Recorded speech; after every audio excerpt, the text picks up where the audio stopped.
तो चलिए बच्चों, आज की इस वीडियो में हम आप सभी को बताएंगे क्लास 12 वालों के लिए इंटरमीडिएट एग्जामिनेशन वालों के लिए यहाँ पे एनुअल वार्षिक परीक्षा के लिए बायोलॉजी यहाँ पे जीव विज्ञान का काफ़ी सारे इंपॉर्टेंट मॉडल सेट क्वेश्चन जो आप सभी के एग्जाम्स में कई सारे क्वेश्चंस यहाँ से देखने को मिलेंगे। और ये सारे बिहार बोर्ड के द्वारा जारी ऑफिशियल मॉडल सेट और प्रीवियस ईयर्स के क्वेश्चन पत्र है। ठीक है, तो काफ़ी सारे इंपॉर्टेंट क्वेश्चन है यहाँ पे सिलेक्ट किया गया और यहाँ से कई सारे क्वेश्चन आप सभी को हूबहू देखने को मिलेंगे आप सभी के एग्जाम्स में। तो वीडियो को लास्ट तक जरूर देखिएगा, एक एक प्रश्न इंपॉर्टेंट है आप सभी के लिए। तो चलिए वीडियो को लाइक कर लेना, चैनल को सब्सक्राइब कर लेना और शेयर कर दीजिएगा वीडियोज़ को। और भी काफ़ी सारे क्वेश्चंस का प्रैक्टिस सेट करना चाहते हैं, ये ऑफिशियल वेबसाइट है starkastudypoint.com, गूगल पे लिखना या फिर लिंक आपको वीडियो के डिस्क्रिप्शन में दे दूंगा। यहाँ पे आप लोग को हर सब्जेक्ट का चैप्टर वाइज, ठीक है, इंग्लिश और हिंदी दोनों मीडियम छात्रों के लिए उपलब्ध है और साथ में मॉडल सेट क्वेश्चन पेपर और प्रीवियस ईयर क्वेश्चन पेपर दोनों उपलब्ध है। तो आप जाके जरूर प्रैक्टिस सेट करना सारे, ठीक है ना। तो चलिए हम लोग एक एक प्रश्न को यहाँ पे देखते हैं, वीडियो को अंत तक सभी देखना। मैं फिर से बता दूं, काफ़ी सारे इंपॉर्टेंट क्वेश्चन है ये सारे और प्रीवियस ईयर्स में पूछे जा चुके हैं, ठीक है ना।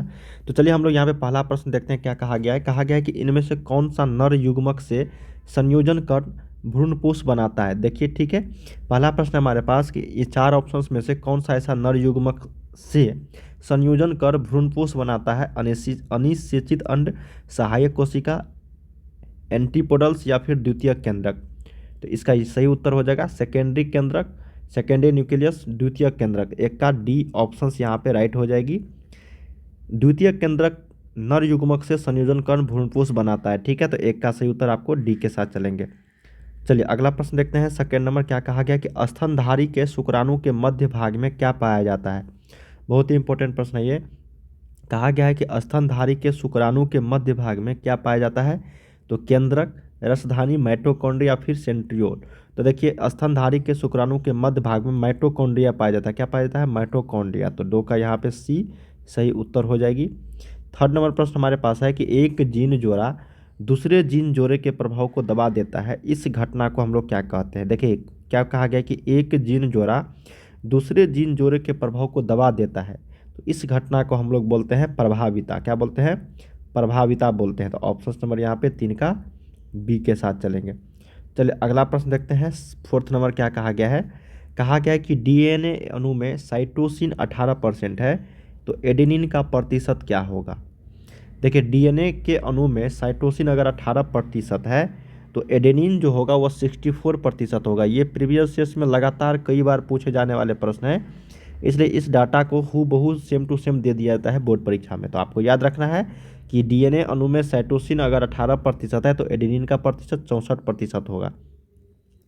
फिफ्थ नंबर प्रश्न है कि बढ़ता त्वचा कैंसर एवं उत्परिवर्तन दर की अधिकता किसके कारण संभव है या फिर किसके कारण होती है। देखिए, त्वचा कैंसर स्वाभाविक ये क्वेश्चन है, इसका तात्पर्य कि त्वचा कैंसर, ठीक है ना, स्किन कैंसर जो होती है वो किसके अधिकता के कारण होती है। अम्लीय वर्षा के कारण, ओजोन परत में कमी के कारण, CO प्रदूषण के कारण या फिर CO2 प्रदूषण के कारण। तो इसका सही उत्तर हो जाएगा ओजोन परत में कमी के कारण जो है त्वचा कैंसर एवं उत्परिवर्तन दर की जो अधिकता वो बढ़ गई है। तो सही उत्तर 5 का बी के साथ चलेंगे हम लोग। चलिए 6 नंबर प्रश्न देखते हैं कि विडाल परीक्षण किसकी पुष्टि के लिए किया जाता है। बहुत ही इंपॉर्टेंट है, विडाल टेस्ट होता है एक, विडाल टेस्ट ये किया जाता है मलेरिया, एड्स, टाइफॉइड या फिर कैंसर। तो सही उत्तर हो जाएगा विडाल परीक्षण जो है यहाँ पे, तो ये टाइफाइड के लिए किया जाता है। किसकी पुष्टि के लिए किया जाता है? टाइफाइड के लिए। तो इसका सही उत्तर 6 का बी के साथ चलेंगे। चलिए 7 नंबर प्रश्न हम लोग देखते हैं। क्या कहा गया कि ट्रांसफॉर्मर आरएनए में पाए जाने वाले 3 क्षारकों का क्रम जो संदेशवाहक आरएनए कोडोन से बंधता है कहलाता है। बहुत ही शानदार प्रश्न है ये। तो इसको हम लोग बोलते हैं एंटी कोडोन। क्या बोलते हैं? Anti codon. तो 7 का सही उत्तर सी के साथ चलेंगे। 8 नंबर है कि सहलगनता समूह की संख्या उस कोशिका के लिए क्या होगी जिसमें 2n बराबर 14 है। तो यहाँ से n का वैल्यू निकालेंगे तो 7 आ जाएगा। तो 8 का सी यहाँ पे सही उत्तर हो जाएगी। सहलगनता समूह की संख्या उस कोशिका के लिए क्या होगी जिसमें 2n का मान अगर 14 के बराबर होती है, तो n का वैल्यू यहाँ से 7 निकलेगा, तो वही सहलगनता समूह की संख्या होगी, ठीक है, उस कोशिका के लिए। तो 7 आंसर 8 का सी। 9 नंबर है कि वुचेरेरिया बैंक्रॉप्टी, बहुत ही इंपॉर्टेंट है ये शब्द। वुचेरेरिया बैंक्रॉप्टी मनुष्य में फाइलेरिया रोग पैदा करता है, ठीक है ना। देखिए, फाइलेरिया रोग क्या पैदा, कौन सा पैदा करता है? तो ये वुचेरेरिया बैंक्रॉप्टी, इसको याद रखिएगा।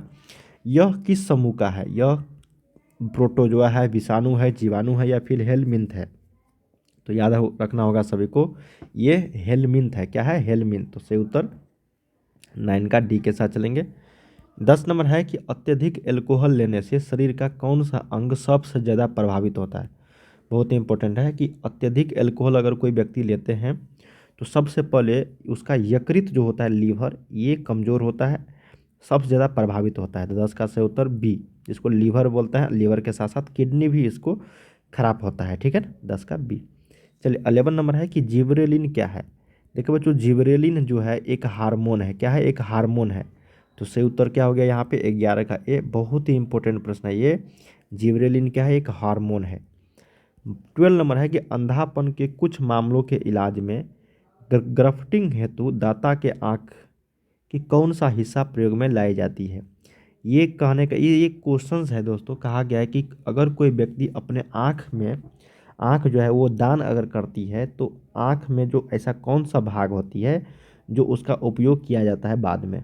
ठीक है, तो उसको बोलते हैं हम लोग कॉर्निया। इसका मतलब ये हुआ कि अगर पूछा जाए आप लोगों से कि अगर कोई व्यक्ति अपनी आँख डोनेट करता है तो उसमें से क्या निकाला जाता है? कॉर्निया का भाग निकाला जाता है। ठीक है, इसको याद रखिएगा। 12 का सी। 13 नंबर देखते हैं क्या कहा गया कि डीएनए से आरएनए की जो भिन्नता है वो क्या है? देखिए डीएनए से आरएनए की जो भिन्नता है वो फॉस्फेट रहने में, डीऑक्सीराइबोज रहने में, राइबोज रहने में, नाइट्रोसिन रहने में। तो डीएनए से आरएनए की जो भिन्नता है वो राइबोज रहने में। ठीक है, क्या होगा? राइबोज रहने में। तो सही उत्तर ऑप्शन नंबर आपको बी के साथ चलेंगे। चलिए अगला प्रश्न देखते हैं क्या कहा गया है। कहा गया है कि इंटिमोफिली नामक परागण किसके द्वारा होता है? क्या क्वेश्चन है कि इंटिमोफिली नामक परागण किसके द्वारा होता है? चिड़िया, हवा, चमगादड़ या फिर कीड़ा? तो सही उत्तर हो जाएगा कीड़ा के द्वारा होता है। किसके द्वारा होता है? कीड़ा के द्वारा। तो 14 का डी आपको सही उत्तर हो जाएगी। चलिए 15 नंबर देखते हैं हम लोग क्या कहा गया है कि कॉपर टी रोकता है। बहुत ही शानदार प्रश्न है और ये लगातार कई बार पूछे जा चुके हैं प्रश्न। कॉपर टी जो है किसको रोकता है? निषेचन को, ओवुलेशन को, यूटेरस की दीवारों पर एम्ब्रियो के बनने को या फिर रिप्रोडक्टिव डक्ट में रुकावट को? तो देखिए दोस्तों, इसका जो सही उत्तर हो जाएगा कॉपर टी रोकता है, निषेचन को रोकता है। ठीक है, तो 15 का सही उत्तर एक के साथ चलेंगे।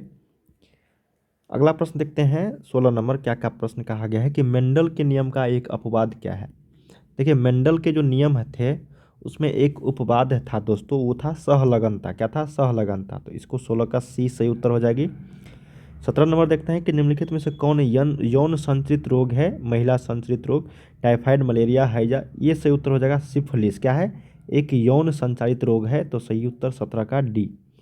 18 नंबर देखते हैं कि आरएनए के पैरिमिडीन में पाया जाता है। तो आरएनए के पैरिमिडीन में जो पाया जाता है वो पाया जाता है आपका साइटोसिन एवं यूरेसिल। क्या पाया जाता है? साइटोसिन एवं यूरेसिल पाया जाता है। तो 18 का सही उत्तर सी के साथ चलेंगे।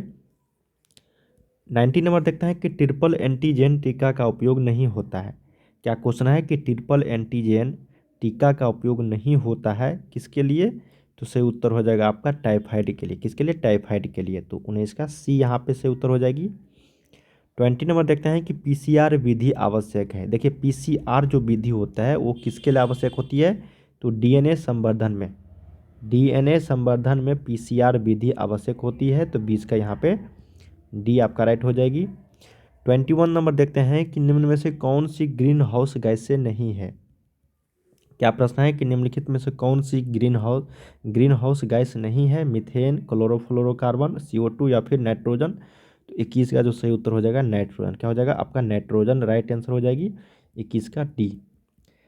ठीक है, चलिए 22 नंबर देखते हैं कि HIV निम्न में से किस कोशिका पर आक्रमण करता है? क्या प्रश्न है कि HIV निम्न में से किस कोशिका पर आक्रमण करता है? ये करता है आपका टी हेल्पर कोशिका पर। टी हेल्पर कोशिका ऑप्शन नंबर यहाँ पे डी। अगला है कि कान्हा राष्ट्रीय उद्यान जो प्रसिद्ध है वो किसके लिए प्रसिद्ध है? तो कान्हा राष्ट्रीय उद्यान जो है ये आपको बाघों के लिए प्रसिद्ध है। सही उत्तर यहाँ पे क्या हो जाएगा? ये बाघों के लिए प्रसिद्ध है और ये कहाँ पे है? MP में, मतलब मध्य प्रदेश में है। ठीक है, चलिए अगला देखते हैं 24 नंबर कि निम्न में से कौन सा वायरस से होने वाली बीमारी नहीं है? मतलब कौन सा ऐसा बीमारी है जो वायरस से नहीं होती है? मम्पस, डिप्थीरिया, इन्फ्लुएंजा या फिर मिजिलस? तो सही उत्तर हो जाएगा डिप्थेरिया। क्या हो जाएगा? डिप्थेरिया। ऑप्शन नंबर यहाँ पे सी। और बाकी सारे मम्पस, इन्फ्लुएंजा, मिजिल्स, ये सारे वायरस से होने वाली बीमारी है। 25 देखते हैं कि निम्नलिखित में से कौन सा पशु पालन में सम्मिलित नहीं है? मधुमक्खी पालन, कुक्कुट पालन, मत्स्यिकी या फिर कार्बनिक खेती। तो सही उत्तर 25 का हो जाएगा कार्बनिक खेती। क्या हो जाएगा? कार्बनिक खेती। ऑप्शन नंबर डी के साथ चलेंगे। 26 देखते हैं कि निम्नलिखित में से किसका संबंध माइक्रोबायोलॉजी से नहीं है?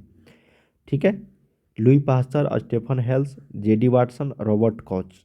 तो इसका जो सही उत्तर हो जाएगी वो हो जाएगा आपका स्टेफन हेल्स, जिसका संबंध माइक्रोबायोलॉजी से नहीं है। तो 26 का सी आपको सही उत्तर हो जाएगी। 27 देखते हैं कि डीएनए के पैरीमिडीन में पाया जाता है। देखिए डीएनए के जो पैरीमिडीन में पाया जाता है वो क्या पाया जाता है? तो थायमिन एवं साइटोसिन। ऑप्शन नंबर 27 का ए। ये सारे रिपीटेड प्रश्न होते हैं कुछ कुछ। अगला देखते हैं कि एनीमोफिली नामक परागण किसके द्वारा होता है? देखिए एनीमोफिली नामक परागण जो है वो आपका होता है हवा के द्वारा। ऑप्शन नंबर 28 का डी। चलिए 29 देखते हैं क्या प्रश्न है। कहा गया कि एक पारिस्थितिक तंत्र में हरे पौधे क्या होते हैं? देखिए एक पारिस्थितिक तंत्र जो होता है, इकोसिस्टम, उसमें हरे पौधे जो होते हैं वो उत्पादक के रूप का होता है। तो सही उत्तर 29 का ये यहाँ पे सही उत्तर हो जाएगा। 30 देखते हैं कि मेंडल ने चयन किया। देखिए मेंडल जो थे वो चयन किया अपने प्रयोग के लिए किसको? तो गार्डन मटर को। किसको? गार्डन मटर को। ऑप्शन नंबर यहाँ पे डी करेक्ट हो जाएगी।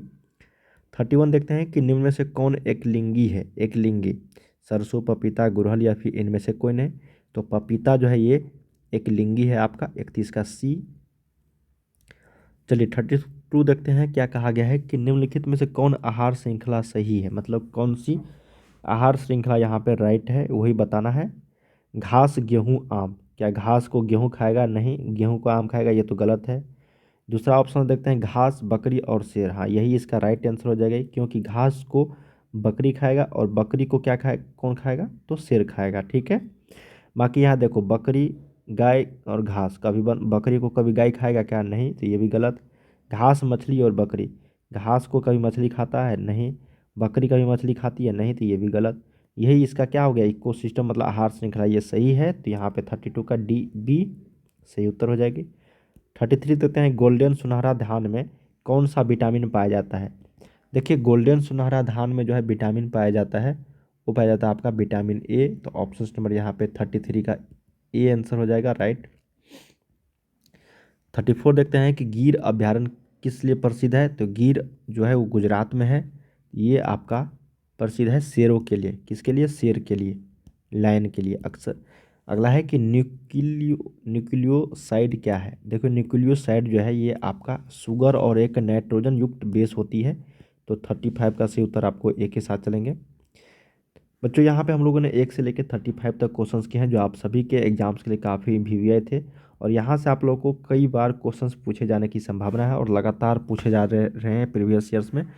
तो चलिए अगले वीडियो में हम मिलते हैं अगले वीडियो क्वेश्चंस को लेकर, अगले सब्जेक्ट को लेकर। तब तक के लिए आप लोग तैयारी करते रहिए। बाय बाय सभी को। ठीक है।